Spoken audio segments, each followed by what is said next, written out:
What just happened?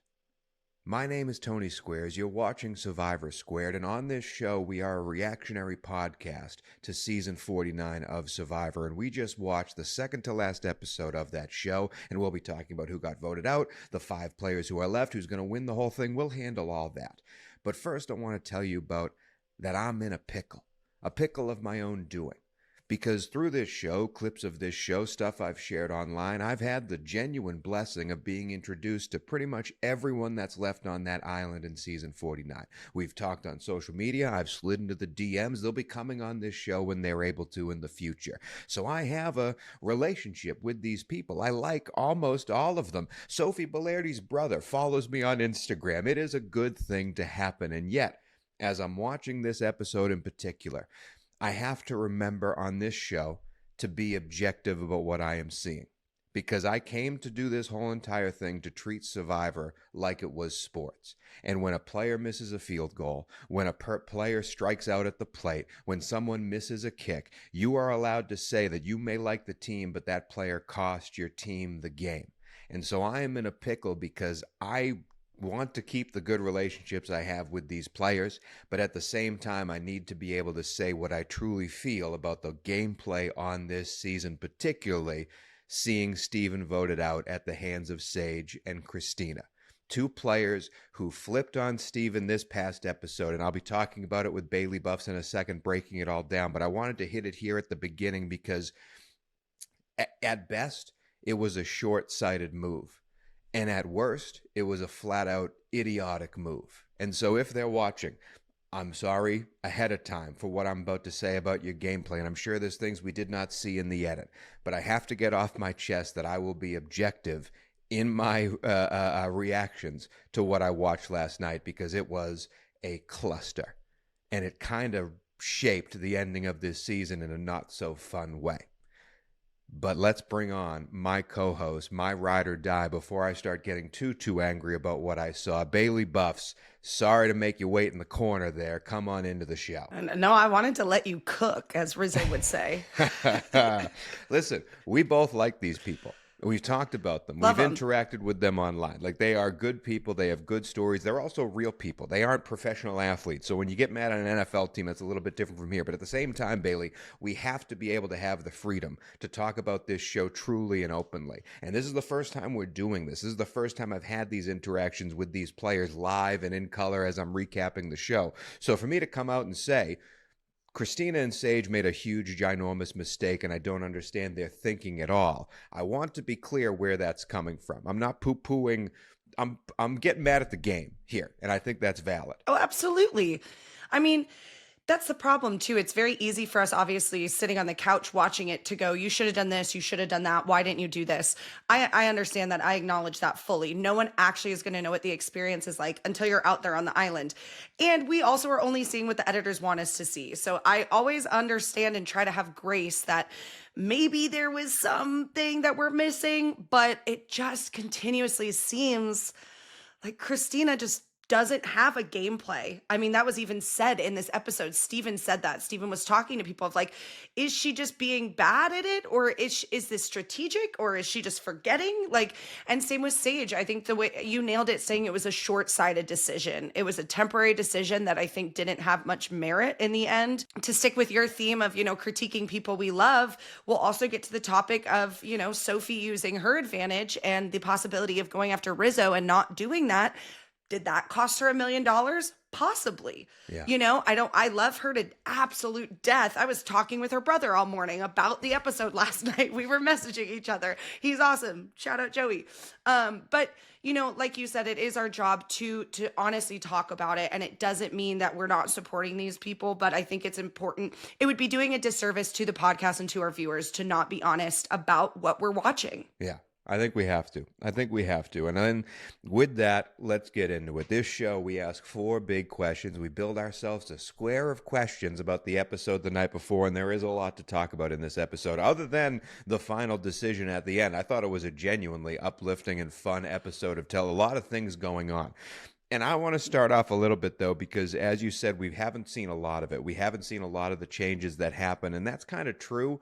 and I'm getting that sense more and more of this fact. Like you say how Steven came out and said how Kristina's kind of playing all over the place. That's the first time we saw Steven talk poorly about Kristina. It's also the first time that we see Steven make a joke and the jury reacts like, oh, this guy. Like that's the first time we've seen a Steven joke. Granted, it was a terrible joke by Steven, but it was pre-written. That was not in the moment. I was like, oh God. But the reaction to Alex that Alex had in the jury was genuine, and it wasn't just a look of like, oh, this guy. It was like a look of this guy again. So this is the first time Alex has turned to Nate and gone, I can't believe this dude. We never saw that at all. And from the beginning of this show, the reason why I brought all this up, they're doing a dance because Yellow Sophie has been voted out. Everyone agreed to vote Yellow Sophie out. And it seems like they were all not just happy they got out a game player, but they were happy to not interact with her anymore. Did you get that reading at all, that they all seemed to not enjoy their time with Yellow Sophie? Yeah, I think maybe it was more than gameplay. I think people just kind of didn't want to deal with her anymore. But I will say, girl looked great at Tribal. She looked beautiful. What a dress. I know, the big arm puffs.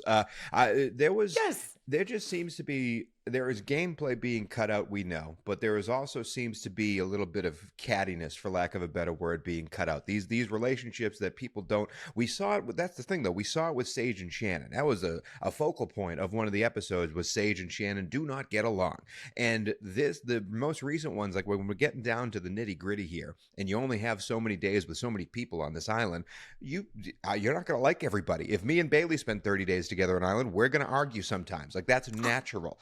And so, not stunned, but I'm just questioning why we haven't seen those true human reactions to sometimes people don't get along. Yeah, I mean, that's a good call out. And I think it circles back to what a lot of people have said of old era versus new era of it. Again, I've used the term so many times, but it's just the best way to describe it, of being too kumbaya. It seems like the editors almost don't want to give people a bad edit. They've seen in the past what a bad edit can do to someone's personal life, what they can do to them online. So it seems like maybe they are leaving some of that stuff out just so it's not so heavy on the cattiness.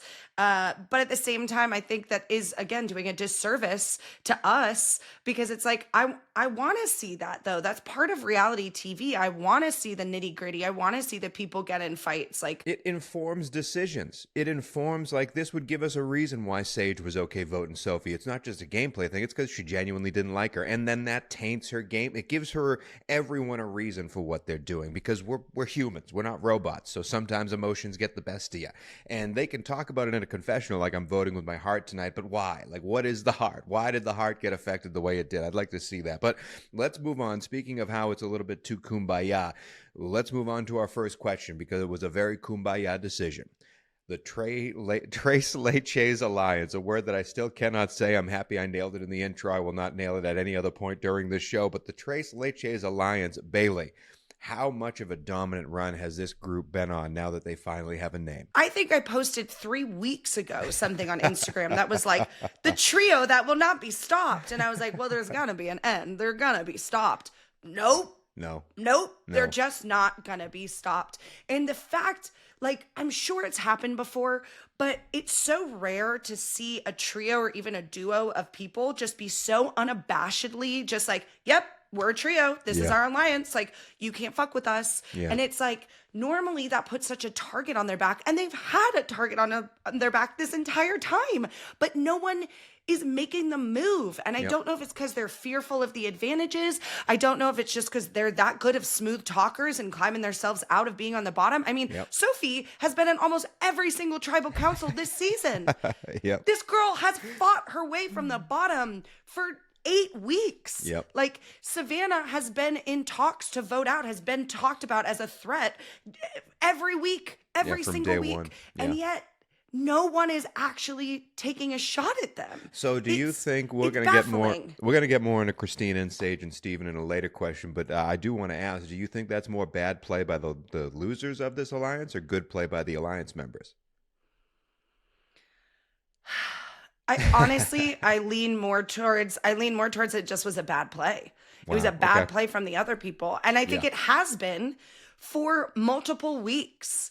I mean, at this point, they're just solidified. I mean, Rizo is in the final 4. He has his idol.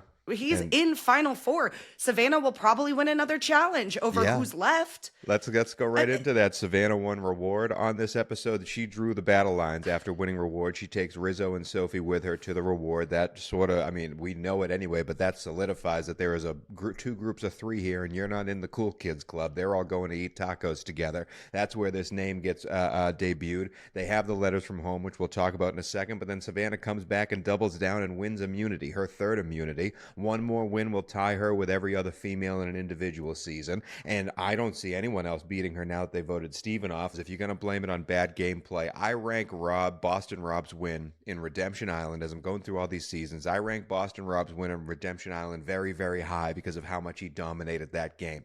And fans get mad at me about it because they say he was playing with patsies, and I get that. I understand there were not great game players that season, but I can't hold it against Boston Rob. If Savannah comes away after this resume, after everything she's done, and she comes away with the victory here, this is an all-time victory, Bailey, even though there might have been idiots along the way that she stepped over. But that does not discredit what she has done to get to where she is. I mean, I was watching that challenge last night, and for a second I was like, let me stand up and see if I could do that with my leg. I was out after a minute. A minute. Like I just... And I work out. I work out. I do leg day. No way. Like, she's just, yeah. It's a physical threat, and it's also a mental. Like, she just zens out, man. She gets to such a meditative state, and that is practice. That is such a skill. Like, yep. In my eyes, Savannah deserves to win this whole thing, hands down. And I'm, again, not just saying that because of my fantasy team. I think her resume is the most impressive. And what they have been able to do as a trio is so mind-blowing to me that I almost still can't believe that they've done it. But they have. You're right about the mental games, too, because she reached a Zen state, and she broke Sage during that whole entire thing. Sage, a woman who has been against Savannah from the get-go. And also a player who has been strong and like, I can do this. No one can beat me. She might have her own, social things where she's nervous about certain things, big crowds and stuff. But when it comes to gameplay, I believe that Sage believes she's going to win. Like, Sage believes in herself so much that she can win this $1 million. And she's standing there begging for mercy from Savannah. She is completely broken there. She says, I know you can't trust me. I know I've been bad to you, but please give this to me. That was not... People will say that was a tactic to try and get Savannah to give up and then she'd turn on Savannah. Maybe. I read it as Sage literally didn't believe in herself anymore, didn't have the mental fortitude. Her body was dying, don't get me wrong, but didn't have the mental fortitude to say, I can win this thing. I can't beat Savannah. Savannah is better than me. And the best I can do is grovel at her feet for some sympathy. It was a disgusting moment in Sage's gameplay for me. Like, I think that was the end of her game. We've seen this too in this episode when they were discussing, who to go after. And a lot of the topic of conversation was, well, Savannah's going to win, so who can beat Savannah in a challenge? Do we keep Steven because he's the only one that can beat her in a challenge? She's that big of a threat. She is that seeded into their brains that you're right. She is making them all lose faith in themselves. And I mean, I'd be lying if I said that wouldn't happen to me out there. Like, if someone is continuously beating you over and over and over again, it's going to get to you. There's no chance I would ever beg for them to give up. I would try maybe a tactic way, but if I was facing my rival, my person that I truly dislike that is going to win if I don't win here, and I know my body's breaking down, I'd lose before I'd say, please give it to me. Like, that's such... Yes. You lose everything at that point. Like, all of your pride is out the window at that point. At least that's how I saw it. Maybe I'm being a little bit aggressive, but hey, opened up the show with that speech for a reason. Let's move on to the second question. We get into, at that reward, we get the letters from home. And we really see a side of Rizo that has been there the whole time. He is a very emotional kid. He does cry at a lot of things, and it kind of makes him, you love him because of it. But him reading his letters from home, going through his family, going through everything that's there, it was a genuine human moment on there. And it also showed how much of a kid he still is. Like, yes, every time you look at him and he can't even grow a mustache and it's been 20 days, you know how young he is. But, like, can we just give him a razor? Is that allowed? Anyway, Rizo, we're allowed at least one person to shave. Rizo, reading those letters made you realize how much of a child that he still is. And then it feeds into the question that I have. Rizo's continual idle usage is such a veteran gameplay move, but at the same time, so immature at points that it looks like the jury is over it. Because when he decided to keep the idol a seventh time in front of Jeff, the jury wasn't impressed. The jury kind of looked like shrugged off and was like, what is he doing?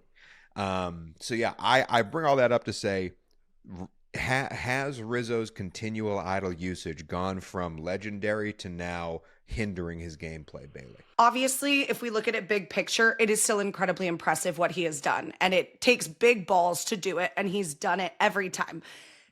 There is no questioning that. However, the flagrant dangling it in front of everybody week after week after week, do it once or twice. Don't get me wrong. That's your right. Absolutely. Play with people. When he said he was going to use it or use a fake one just to get a reaction, that makes sense. That's strategic.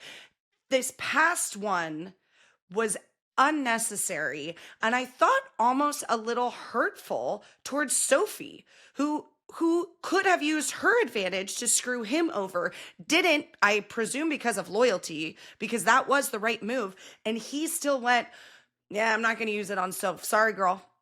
Like, it was, and I do think you're right, the jury, I think, is a little over it. It does take away from how impressive the actual move is. Because even the idea, and Sophie Balerdi has claimed credit to this online, even the idea to tell everyone that it expires at 6 people, so I have to use it tonight when really it expires the next round, like that's another ingenious usage of the. We've seen him use this idol in so many various ways other than playing it that it's been awesome.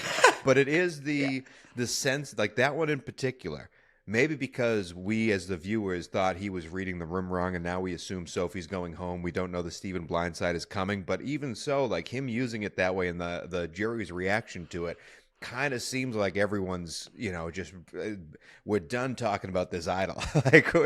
and maybe he doesn't read the room quite yet, or maybe that moment in particular shows him how the room feels. But yes, if you look at it from like an on-paper perspective, you're sitting there going, Rizzo's playing the best game out of anyone because of how he's juggling this idol 3 different ways. But then you watch it unfold in front of you, and it seems like the people there aren't as impressed. But let's stay on Sophie, because our third question has to do... Oh, what? You got one more thing about Rizzo? Just one thing. All I was going to say is, because I think Sage said it in the most succinct, perfect way, which is just... You freaking turd. He's being a freaking turd. The Sophie angle of it is she uses her advantage not on Rizzo. She's talking about maybe using it on Rizzo. The edit convinced me that she was going to use it on Rizzo. But the third question that we have to ask is, did Sophie misuse her knowledge is power advantage? Now, I can sit there and say that if she was to go against Rizzo and take that idol, it would have been a legendary move. But I truly believe that Sophie believes she can beat at least Rizzo at the final, and maybe Savannah gets kicked out before she gets there. Maybe she trusted the power of friendship more than the power of her using that idol. I don't know. Maybe she believes her story can beat out Savannah's story, that people just, and then the jury likes her better, because it is true. The jury does not seem to like Savannah the person, so they might not want to vote for Savannah. But her deciding to go after Stephen and using knowledge as power to steal his block of vote, that changed because Stephen was able to use his block of vote earlier in a different confessional. And so he didn't have his advantage anymore. It had already been cast. That, unknown to me, but you're the super fan here, is different than previous seasons. Am I right? Correct. Normally it's never before you get to tribal in a confessional that you can use an advantage like that. So I think, you asked the question, did Sophie misuse it? No. She didn't misuse it. It was a change in gameplay that then makes her look like it was a failed move, which I think is so shitty because she did everything right. And, also in her defense, had she used it on Rizzo and gotten the idol from him, she used it on herself, maybe, okay, fine. But then her, Rizzo, and Savannah still were all going to be there on the island, and that would have caused a rift with them in the final 5. So maybe it was the best strategic move not to do that to Rizzo.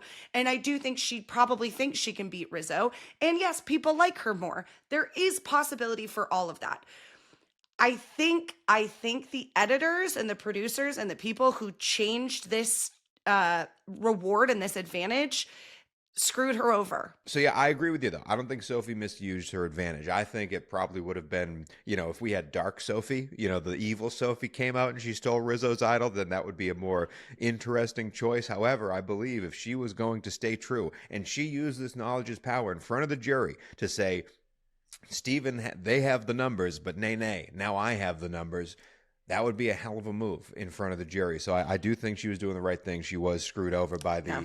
fine print of the rule, much like Sari in Game Changers when she has Sarah's little advantage and Oh, doesn't read the fine print about that. oh my Sorry. God. That Sorry to still bring up haunts. past things. That haunts me at night. I can't imagine. Oh God.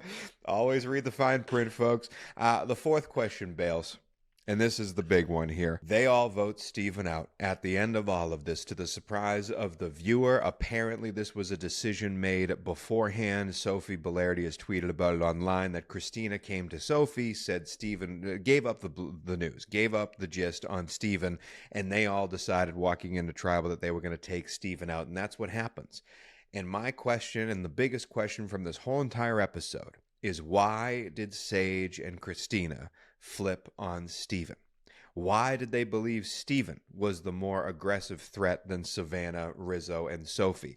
I understand if Sage and Kristina sit there and think, I can't sit next to Steven because he will win over me.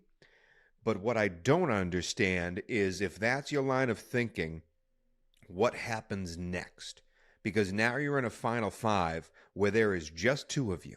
You could have had a final five where there was three of you and figure out how to eliminate Steven after you eliminate Savannah. Like, have the final in your mind be Rizo, you, and Sage. Rizo, Kristina, and Sage. Like, that's the final three. That's the final three you have to get to. And the only way you do that is if you break up the Tres Leches alliance. So again, I ask you, why did they flip on Steven? I don't know, Tony, honestly, because it doesn't make sense to me that no one will take a freaking shot at this Tres Leches group. It truly baffles my mind of watching 49 seasons of Survivor and thinking I have a pretty decent understanding of gameplay and strategy and what to do in these moments. I does not compute. Like, I do not understand why they have not taken this shot, because I also agree with you. Like, the topic that they kept bringing up was Steven's the only one that can beat Savannah in a challenge. Correct. So get Soph out, break up that trio. You now have the majority. And now Steven, if he can beat Savannah, great. Rizo uses his idol. Savannah's out. You guys can beat Rizo. You can beat Rizo. You can't beat Savannah. And the way to get there was by taking Sophie out. Yes, I do agree that they would not beat Steven had they gone to a final three with him, but you're not going to beat Savannah either. You're not. And the way to break down that trio was by eliminating their closest ally, Sophie, keeping Steven in, having the majority now for the first time, it feels like, because these three have just been running it. I don't get it. I don't want to be Stephen A. Smith here and start to talk about how this is the stupidest decision since Eric in Micronesia, because we don't know what is actually happening on the island. We're watching this from the comfort of our couches. We're seeing an edited down version. Survivor knows who the winner is. They're going to make the winner look better, and they know what they're doing when they're showing us this tale. But what you can draw and what you can't hide from the edit, and this is why I believe it was a flat-out mistake by both Kristina and Sage, is the jury's reaction. Because everyone in the jury, particularly Juwan, and hands up, throw it up for Juwan reacting the way he did and not trying to shield his emotion, because I do believe the jury's told to don't talk, don't try not to react too much, keep a straight face. And Juwan loses it. He literally goes what are they doing? And he has his hands over his head as they're walking out with torches. It didn't register for minutes on end with Juwan what had happened. And that's the moment where I'm watching going, they've made the wrong mistake. Because even if they make it to the final three, Bailey, even if they figure it out and they get Savannah out and they whatever, they're going to have to sit there and explain to 5 shocked members of the jury that think they're morons now. No, you didn't see it. Yes, you were on the island, but you were seeing a different version of things play out. I know what I was doing, and here's why. And for Kristina, who can't talk to begin with, She truly cannot form two sentences together in a coherent story. And for Sage, who also has that struggle openly about being in an open forum, talking to people, I think she's done great having that and being able to converse and stuff. But she said how that's a big problem for her. Now you've made that problem more difficult by having to prove to people who think you've done the wrong thing, nay, I've done the right thing. That to me proved that this was a moronic decision. And I was aghast at my couch watching this. The only thing that you could possibly have to tell the jury why you did this was, yes, Steven, I think, was a favorite to win. I think he had the best jury management of people. I think he had the most support from people on the journey. I think he has won. He has done journeys. He's had advantages. He's won immunity. Yes. So if they could spin it somehow to be like, yes, he was the biggest threat, because as we've discussed, we know the jury didn't like Savannah. They don't like that side, the Tres Leches. They're getting annoyed with Rizo's tactics. So I think that's the only way that you can argue it, is just he was the number one person to win. However, like you said, it's just short-sighted. You can still get Steven out by taking out one of the Tres Leches first. And like you said, I don't think Kristina or Sage stand a chance to defend themselves, unfortunately. I think if Sophie gets to the end there and say we have a bitter jury, Sophie's taking it and she's winning it. If we have a jury that is going to be realistic and play with their, vote with their heads, not their hearts, yes, Savannah maybe will take it. But what? Do you see Kristina winning fire? No. And we've seen this trio. I will say it is interesting because let's break it down now. We're at the final. We're at the finale. There's 5 people left. Only one of them's going to get voted out. 3 of them going to make it. One of them needs to make it by winning fire. I haven't seen Rizo start a fire. I haven't seen Savannah, Sophie, Kristina start a fire. Sage is the only one that I know has like a training in combat before, so she might have some wilderness skills in that angle. Who is going to make this fire challenge? I was thinking about that last night. Like, how does this final 3 take shape? Easy. You vote out Savannah. You vote out Sage. You vote out Kristina. No, you don't vote at the 4 anymore. You have to win by fire. Who does this Tres Leches team decide is going to be the fire person? Who do they say, if we want to sit at the final 3, who do they throw to the wolves and say, hey, go beat Sage, go beat Kristina at fire? Because none of them show an affinity for it quite yet. So, and that we've seen at least on the show so far. So let's make some predictions, Bales. We're 30 minutes into this podcast here. We've talked about the episode. See you later, Steven. We love you. Can't wait to talk to you. You are fantastic. Like, truly, like, I started off, and you can watch it back. I started off saying I did not like you at all, and you impressed me during the 12 episodes we had of gameplay. I still don't enjoy all of your jokes, neither does Alex, but that's okay. I respect you as a person and a player in Survivor. But let's move on. Steven, I've liked you the whole time. Let's move on to the 5 players that are left. Who makes the final 3? And let's start off. Who gets eliminated next, Bales? You've been nailing these all year. I think who gets eliminated next is Sage. And I think what happens is Savannah is going to win the final immunity and she's going to choose herself to do fire. I think that she is that big of a beast and a badass and has so much confidence in herself. And I think everyone else is so weak that I think that's going to be Savannah's move to really solidify her resume and go, hey, listen, you may not like me, but you better respect me. And I think that that's what it's going to boil down to, and Savannah's going to take it. Savannah, how many more? So you believe it goes, Sage gets voted out at the 5, and then Kristina loses to Savannah in fire making, and we have the Tres Leches as the final 3? 3 things I want to harp on here. 1, I agree with you with Sage gets voted out next. I think, I very much agree with you that Sage gets voted out next.